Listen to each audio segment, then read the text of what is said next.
Gempa bermagnitudo 4,9 dengan lokasi di Desa Sidan Gianyar terjadi pada Sabtu 7 September. Setelah gempa yang terjadi pada pukul 9:51 menit 44 detik WITA itu, terjadi 5 gempa susulan atau yang dikenal dengan aftershock.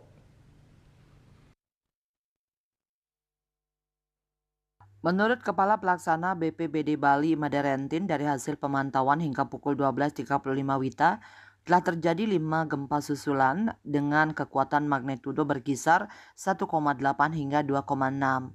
Selain ada gempa susulan, terjadi sejumlah kerusakan bangunan, nihil informasi korban jiwa. Untuk kerusakan, Kabupaten Gianyar melaporkan 3 kerusakan, yakni 1 bangunan Balai Banjar Bukit Sari Desa Sidan, bangunan SDN 3 Sidan, dan bangunan kantor Dinas Pariwisata Gianyar.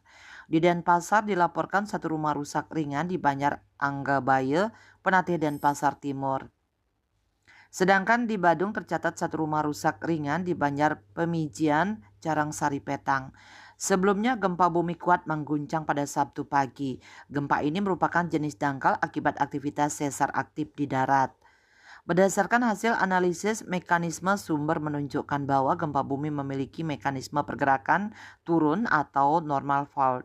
Dampak gempa bumi berdasarkan laporan masyarakat berupa guncangan dirasakan di wilayah Gianyar berskala 3 hingga 4 mmi, Tabanan, Badung, Denpasar, Klungkung, Mataram, Lombok Timur, Lombok Tengah, dan Lombok Barat berskala 3 mmi. Hasil pemodelan tsunami dengan sumber gempa bumi tektonik menunjukkan bahwa gempa bumi ini tidak berpotensi tsunami. Bali Post melaporkan.